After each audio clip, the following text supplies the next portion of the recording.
And I want to tell you all very clearly that I stand here and I am proud to support and endorse Council Member Jamaal Osman for re-election. So I stand here with you today, my friends, to tell you that I endorse Mayor Jacob Frey, and I want him to come back 4 more years.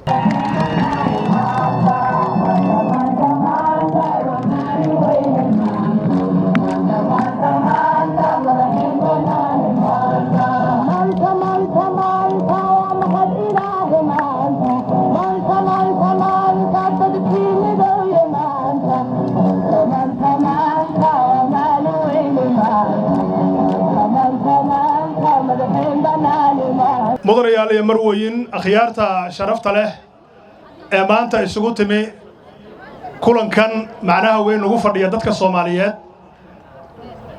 waxaan aad ugu mahadcelinayaa dhammaan dadkiina waqtiga u soo horay maanta kulankan ay ku sugan yihiin odayaasha dhaqanka ganacsatada dhalinyarada haweenka iyo hogaamiyaal community-ga sidaad wada ogtihiin gobolkan aynu ku noolnahay ee Minnesota waa gobol ay ku badan yihiin jaaliyadaha ka soo jeeda geeska Afrika gaar ahaan dadka Soomaaliyeed waxaynu nahay dad ka dhex muuqday siyaasadii dalkan iyo dhinaca bulshada haday noqon lahayd ganacsiga iyo dhinaca waxbarashada maanta waxaan isugu nimi mudanayaal iyo marweyn waxa halkan si wada jira taageero wadareed u sameyn doona meeyarkeena sharafta badan oo aan si fiican u naqaano isla markaana luqadda afka Soomaaliga bartay Mayor Jacob Frey iyo City Council-keena ama gudoomiyaha degmada lixaad Jamaal Osman maanta si wada jira ayay isu taageerayaan meeyarka iyo Jamaal Osman halkan ayaad ku arki doontaan bal marka hore waxba yaanan hadal badan halkan ku soo koobin dad badan baa iga dambeeya waxaan ku bilaabi doonaa maadaama aynu nahay dad muslim ah aayadaha quraanka kariimka ah waxaan u yeeri doonaa Sheikh Saad fadlan Sheikh Saad ila soo dhaweeya bismillahir rahmanir rahim bismillahir rahmanir rahim alhamdulillahi rabbil alamin والصلاة والسلام على أشرف المرسلين سيدنا محمد وعلى آله وصحبه وسلم ما بعد لقد قال الله سبحانه وتعالى في كتابه العزيز بعد أعوذ بالله من الشيطان الرجيم وقل اعملوا فسيرى الله عملكم ورسوله والمؤمنون ثم تردون إلى عالم الغيب والشهادة فينبئكم بما كنتم تعملون صدق الله العظيم وقال رسول الله صلى الله عليه وسلم خير الناس أنفعهم بالناس أو كما قال رسول الله صلى الله عليه وسلم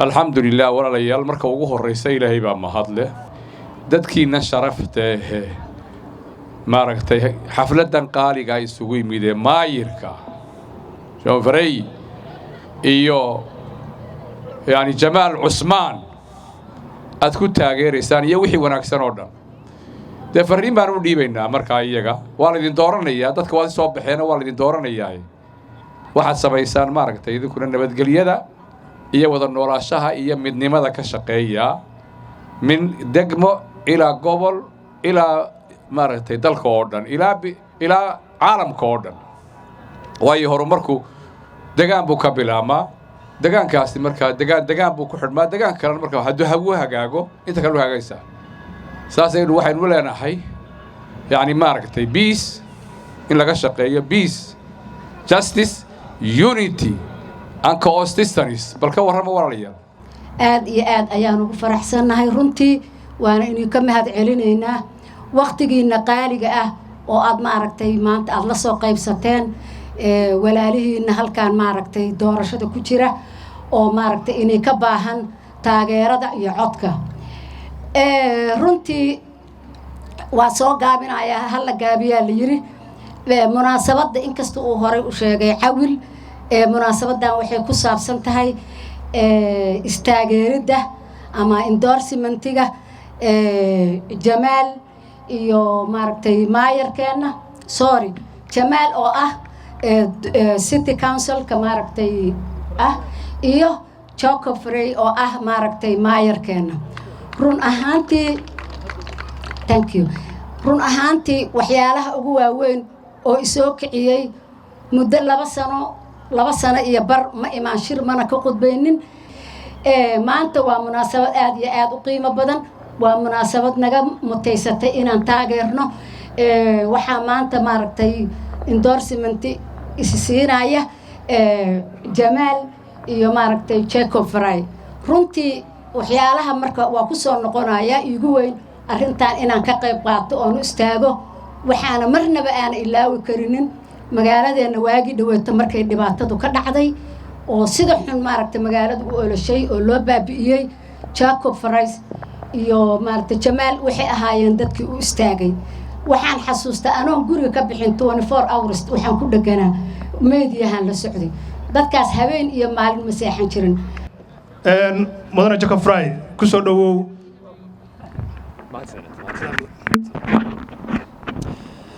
Assalamu alaikum. Assalamu alaikum. Galab Wanaxon. Magaego wa Jacob Frey. Doka Magalada, Minneapolis. Worka Asi. Give me the news. It is a great honor to be here with all of you tonight, my friends, my colleagues, my family.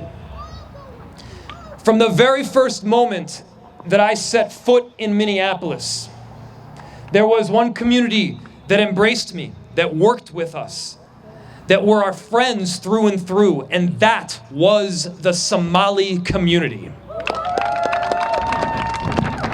waxay ii tahay uu yiri sharaf in aan maanta halkan wada joogno waana meeshii ugu horeysay aan cagta soo dhigay markaan city hall aan mayorka ka noqonayay saaxiibadii iyo qoyskii aan lahaana waxay ahaayeen dadka Soomaaliyeed. And whether that was around special occasions or the birth of my daughter, Farida, who I will note, I met with the Somali community a day or two after the birth of my daughter. It was right over here in Cedar Riverside. And it was asked of me, Farida, that's a Somali name. Did you name her in honor of the Somali community? And of course I said, yes. markay gabadhaydii dhalatay oo Farida la yiraahdo laba bari ka hor waxaan joogay xaafadan Sidar baan imi marka dadku inta badan waxay weydiiyaan ma waxaad u bixisay gabadhaada magacaasi Fariido adigoo ku sharfaya dadka Soomaaliyeed isagana wuxuu yiri ha. And whether it's been momentous occasions in life or just regular day banter, fadiku dere. The Somali community have been of the utmost importance to my life, to my wife's, and to our entire family. And for that, I want to say very clear to all of you, Mahat Senate, we appreciate you, inshallah. But the relationship, I will note, it did not begin when I moved here to Minneapolis. When I was 10 years old, I used to take the bus from where I lived down to George Mason University.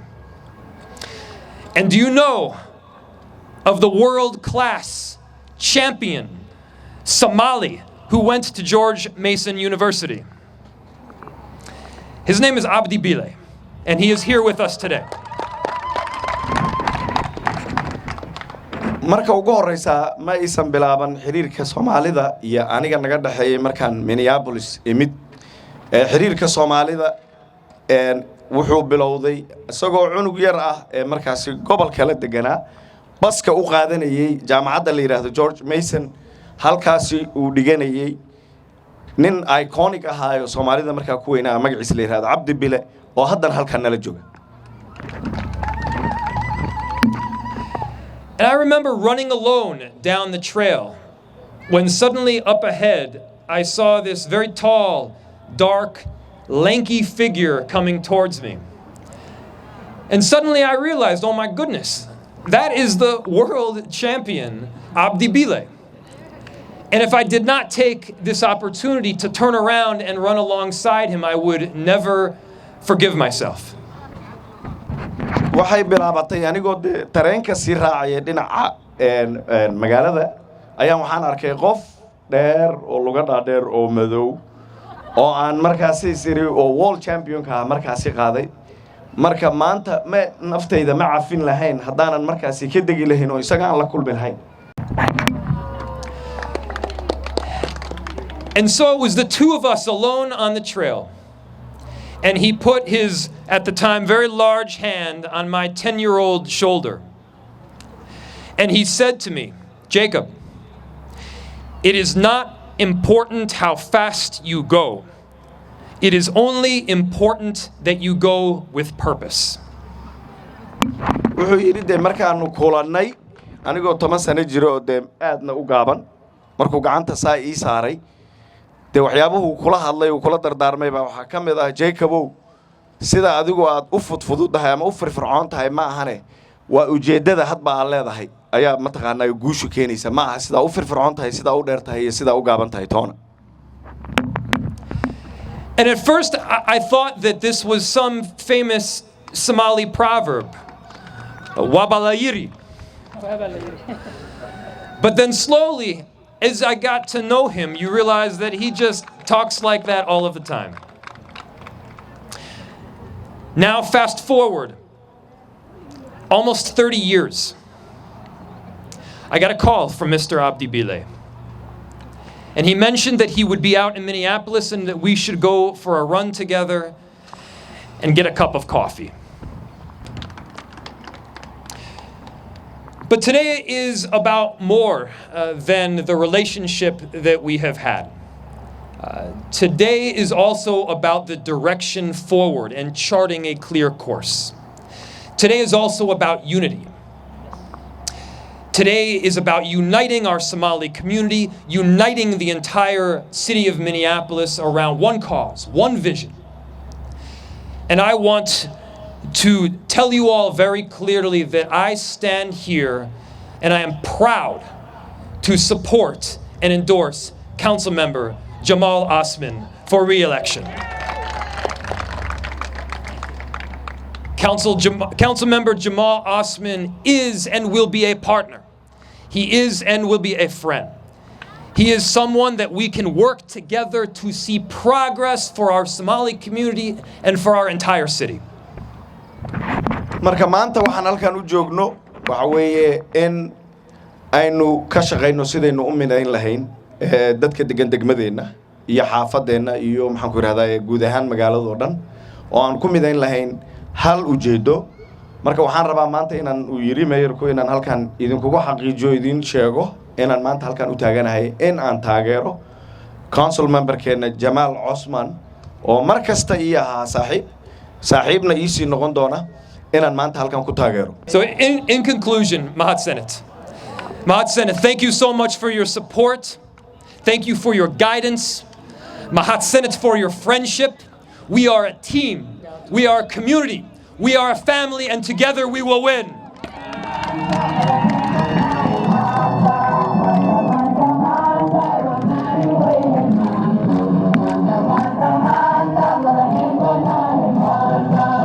Come on,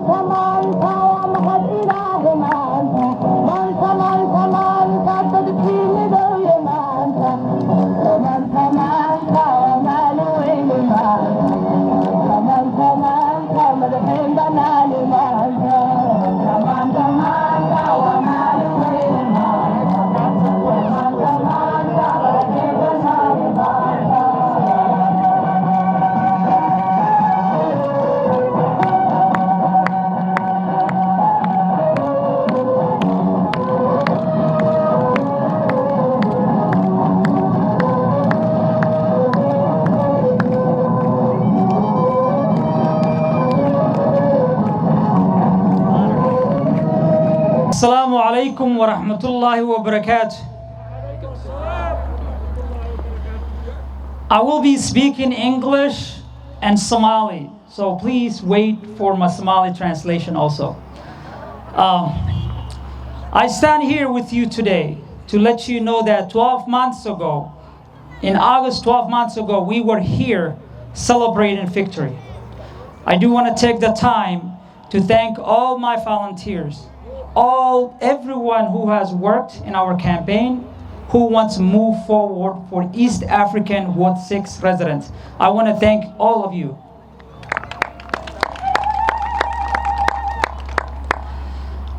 We are not just here to endorse each other. We're here to build unity with the Mayor Jacob Frey. I want to thank Mayor Jacob Frey for his endorsement and his support today.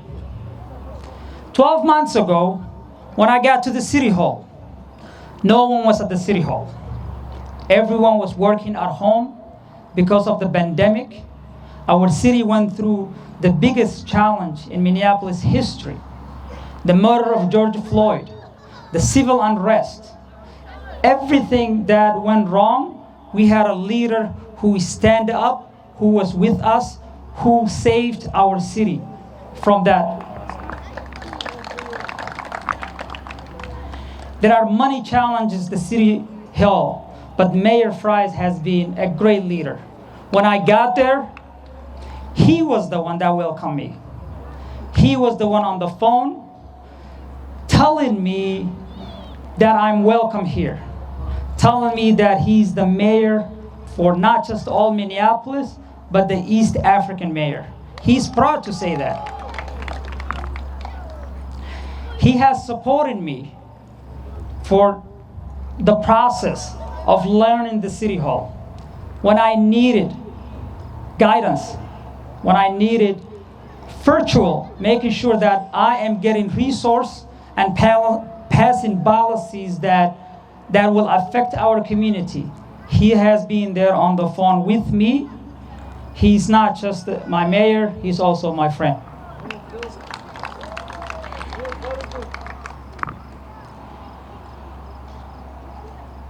There might be many places Mayor and I disagree, but I know his commitment when it comes to East African community, he's out there. You know how we are.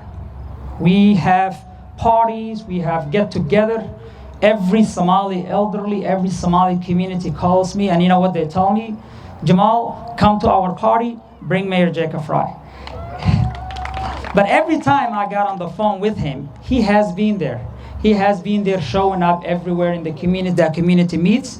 People at the City Hall tell him that he's the East African mayor.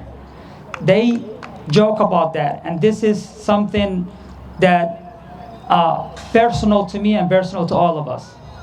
He has a unique relationship with the East African businesses. As all the challenges the businesses has been facing on Lake Street, on Franklin, he has been there working with you, meeting with you, telling, listening to you, our community. I know that Mayor Jacob Frey probably have a better relationship when it comes to Ward 6 than me as a new council member. He has worked with the former council member, Warsami. He even had a relationship with our hero, Abdi Bile. So I stand here with you today, my friends, to tell you that I endorse Mayor Jacob Frey, and I want him to come back 4 more years. Mayor Jacob Frey, you are welcome to this community. This is your community, and I know you deeply care about this community. He speaks our language. He speaks not just the Somali, but the Oromo language. So I do want to say that we supported you, and we want him to come back. So I want all of you to think about this. When Mayor spoke and I spoke, we started unity. We want unity in this community. Our voices has to go one, and that is one direction. and that is Mayor Jacob Frey and Jamaal Osman in this ticket of 2021. So thank you. aad iyo aad baa u mahadsantihiin. Assalaamu calaykum waraxmatullaahi wabarakaatu. maanta waxaan isugu nimid kaliya ma aha inuu duqa magaalada endorse gareeyo anigana inaan endorse gareeyo, laakiin waxaan isugu nimid midnimada Soomaalinimada lagu yaqaan inaan soo celino, aan ku soo celino degmadan Minneapolis. khudba cajiiba oo macno u sameynaysa dadka Soomaaliyeed ee ka codeynaya xaafadda lixaad iyo dhammaan magaalada Minneapolis. Jamaal waa idin la hadlay u malayn maayo in hadal halkan lagu dhamayn karo qof raba in uu dadkiisa wax u qabto, laakiin maantay Jamaal waxa uu idin weydiistay waxa weeye tartanka uu ku jiro inaad codka siisaan. marka idinka ayaa idin taala haddii aad u aragteen Jamaal inuu yahay nin u qalma sidaad hore codka ugu siisay inaad u siisaan. ogaada waxaa jira dad badan oo community u soo shaqeeyay waa mahadsan yihiin, laakiin qofku markuu wax badan soo shaqeeyay wuu daalaa, waxa ka dhamaada energy-ga, awoodda ka dhamaata, waxa uu noqdaa qof iska qunyar socda. waxaan rabaa inaad ka faa'iideysataan Jamaal waa nin haatan energy badan haya ama awood badan haya oo aan rabno inta u hartay awooddiisa, aqligiisa, maskaxdiisa iyo aqoontiisa inaan ka faa'iideysano. qof walbana wadadan waa u maraya. marka Jamaal maantay waxaan rabnaa inaad siisaan codkiina haddii aan la idmo. Jamaal maxaad tirahdeen? ma u codeynaysaan Jamaal? ma yahay nin u qalma? codku waa xaggiina soo maaha. Jamaalna wax qabad baa laga rabaa, waa la xisaabtamaynaa. aad iyo aad buu u mahadsan yahay. waa tahay waan niri waana soo dhaafna adeer gacali, aad baa u mahadsan tahay. haatan maadaama ay dadku badan waqtigun iska yar yahay, aad baan ugu mahad celinayaa dadkiina dulqaadka badan muujiyey. waxaan aadi doonaa dhinaca orodka ama cayaaraha. DJ-ga waxaan ka codsanayaa heestii dadka cayaaraha ama entertainment ku fiican inuu noo saaro. heestii ahayd barta barta barta cayaaraha barta. waxaan u yeeri doonaa nin aad u qiimo badan, jaaliyaddeena Soomaaliyeedna caan ka noqday, calanka Soomaaliyeedna meel fog gaarsiiyey. haddana aan sii raacinayo inuu yahay ninkaasi aniga abtigay oo orodka aan si badan uga bartay. waa kuma? waa Cabdi Bile Cabdi. fadlan ila soo dhaweeya. aad iyo aad bay farxad iigu tahay, aad iyo aad bay farxad iigu tahay galabta inaan brother Jacob Frey oo mayor iyo Jamaal ba aan la joogo halkan. runtiina waxaynu isugu nimi waxa weeye maanta inaynu isgarab taagno, taageerno mayorkeena 4 sano oo kale ugu darno sidii aynu horeba guusha u siinay mar kale u siino, iyo Jamaal iyo runtii midnimadooda inaynu ka faa'iideysano. balse intaanan taa u gelin aan in yar dib ugu noqdo.